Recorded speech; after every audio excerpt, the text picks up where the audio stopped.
Olá pessoal, vamos conversar um pouco agora sobre os direitos dos usuários de serviço de saúde no Brasil. Eu me chamo Francisco Souza, sou especialista em direito administrativo, com ênfase nos serviços públicos, e eu quero conversar não sobre todos os direitos, mas sobre aqueles que eu acho principais para poder trazer aqui para vocês, que você vai precisar saber disso no dia a dia quando for buscar um atendimento num serviço público de saúde. Aproveita aí, se inscreve no meu canal, curta se você gostar do conteúdo e deixe seu comentário. Como é que você acha que está o serviço público de saúde no Brasil? Está adequado? Não está adequado? Conte aí o seu caso. O que você passou quando você foi procurar atendimento? Eu vou ler todos os casos e quem sabe eu trago um vídeo sobre isso na próxima. Vamos lá. O primeiro ponto que eu queria destacar com vocês é que é muito comum, quando a pessoa está em situação grave, de iminente risco à vida, ela procura uma unidade de saúde, aquela unidade recusa o atendimento porque diz que não tem condições de tratar aquela pessoa e eles indicam que a pessoa vá de maneira autônoma para outro lugar para poder ter aquele atendimento. Só que a legislação nos traz que qualquer unidade de saúde deve receber o paciente e ele, ao receber o paciente e não poder tratar naquela unidade, ele deve providenciar ou uma equipe especializada ou o transporte com ambulância para um hospital, para um lugar mais adequado, de uma complexidade mais alta, para poder atender aquele paciente. Então eles não podem se recusar a atender o paciente, mesmo que a situação, e principalmente se a situação dele for grave. É responsabilidade da equipe de saúde fazer essa transferência para um outro local. Uma vez que o paciente ele foi fazer algum procedimento, algum exame, ou mesmo foi internado, é direito dele, é autonomia dele decidir se outras pessoas, terceiros, parentes, familiares vão saber do seu estado de saúde. Então isso não é autonomia médica, é autonomia do paciente. É o paciente que resolve se outras pessoas vão saber da sua condição de saúde. Se ele decidir que ele não quer que ninguém saiba, ele fala para o médico que ele quer descrição ali no prontuário dele e o médico não deve informar isso para ninguém.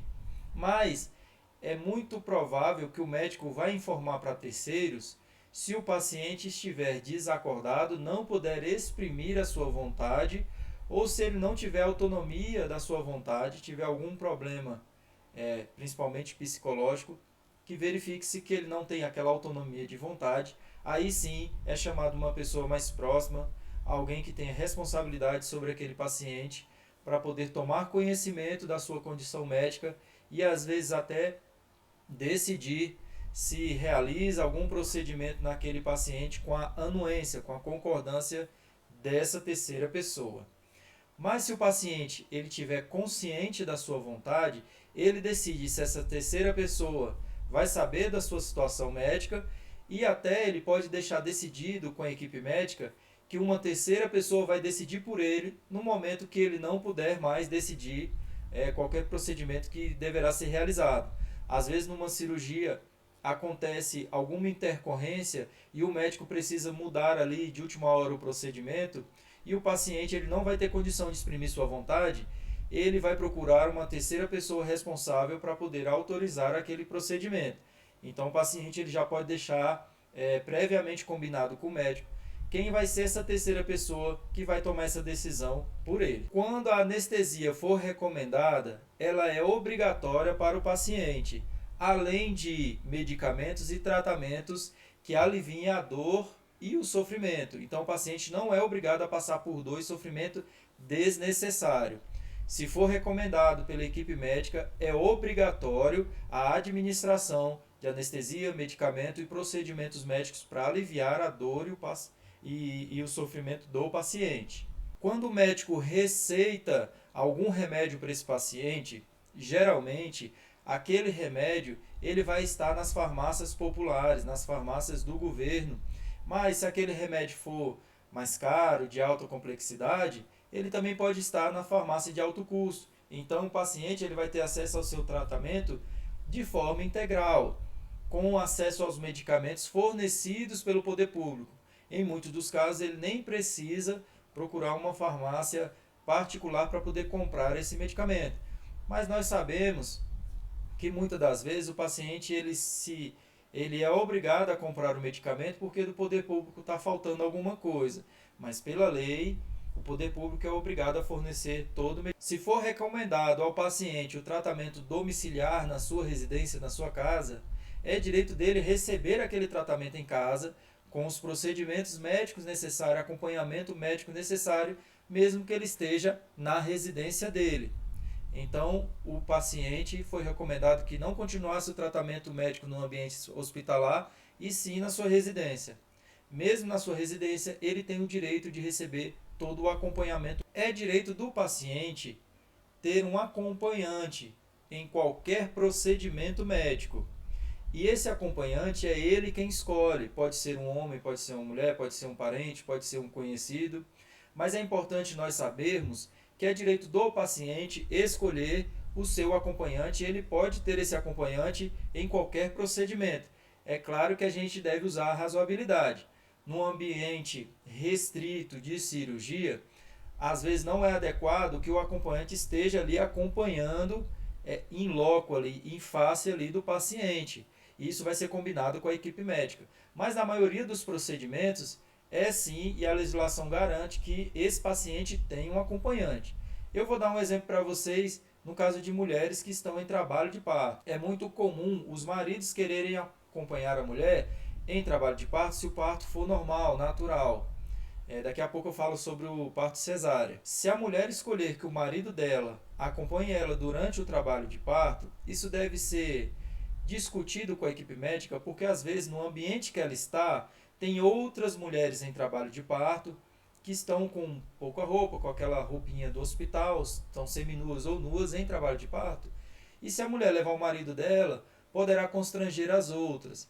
Então, se tiver condições, ela pode levar o marido dela para acompanhar ela no trabalho de parto. Se não tiver condições, ela poderá escolher uma outra pessoa do sexo feminino para poder acompanhar ela. E aí já fica mais tranquilo uma outra mulher acompanhar uma paciente em trabalho de parto. Agora, nos procedimentos de operação cesárea, em que é um ambiente operatório somente com os médicos, aí sim o seu companheiro, um homem, ou um irmão, um pai, qualquer pessoa, pode acompanhar aquela mulher sim naquele ambiente durante o parto cesárea, tá bom? Não deveria ser uma coisa de destaque, mas a gente acaba trazendo porque às vezes acontecem problemas. O que acontece? Na maioria dos casos, o paciente ele pode ter visitas. Na verdade, obrigatório pela lei que esse paciente receba visitas. Mas por que eu estou falando na maioria dos casos? Porque vai ter situações de quarentena, de isolamento, vai ter situações em que o paciente está num estado tão grave que ele não vai poder receber ali visita no momento de atendimento ou mesmo na internação. Isso deve ser discutido com a equipe médica. Ela vai saber a melhor forma de ter uma visitação para esse paciente. Porque a lei garante a visitação, mas tem casos excepcionais que devem ser discutidos com a equipe médica. Quando crianças ou adolescentes estiverem internadas, elas têm direito a acompanhamento escolar e a atividades escolares. É claro, se a situação dela permitir que ela faça as atividades escolares. Então é um direito da criança, para ela não perder ali o bimestre, o semestre escolar, que ela tenha acesso ao acompanhamento adequado escolar, tá bom? Quando um paciente ele procura uma unidade de saúde para tratamento, quando ele está em risco de vida ou não, quando ele está em estado grave ou não, geralmente ele quer receber todo atendimento adequado para a situação dele.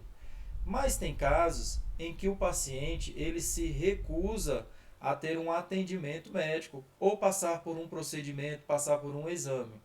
E é direito desse paciente querer ou não realizar qualquer procedimento médico.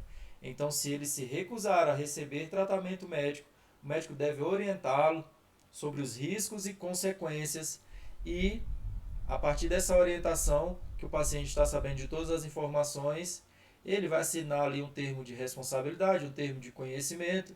Às vezes também é necessária a assinatura de uma testemunha, mas ele não é obrigado a passar por qualquer procedimento médico que ele não queira. O paciente ele tem acesso garantido ao seu prontuário com todas as informações médicas, remédios administrados, procedimentos feitos e por aí vai. Isso parece bobeira, mas às vezes é muito importante. Ali o paciente ou os familiares têm dúvidas sobre qual tratamento foi dado. Às vezes ele não tem uma informação ali clara, direta do médico que está atendendo. Às vezes são vários médicos que estão atendendo e ele tem garantido o direito de acesso ao seu prontuário para saber o que está acontecendo com relação ao seu tratamento. Primeiro que é a obrigação do médico, seja ele qual for, na hora que for atender esse paciente, falar as suas condições de saúde, tratamento e por aí vai. Mas se gerar alguma dúvida, ele pode acessar sim o prontuário dele. Além disso, o paciente ele tem direito ao laudo, a relatório e atestado médico sempre que a sua saúde assim o revelar, né? Sempre que a sua saúde assim o permitir, ele tem direito sim a toda essa documentação médica. Existem momentos que o paciente ele não vai ser capaz de exprimir a sua vontade, por exemplo, durante uma cirurgia que eu acabei de falar para vocês. Então, o paciente, só para deixar claro esse assunto, ele pode escolher quem vai tomar a decisão por ele na hora que ele não estiver consciente ali, na hora que ele não puder exprimir a sua vontade, quem vai tomar a decisão por ele ali no momento de uma cirurgia, de uma operação e por aí vai.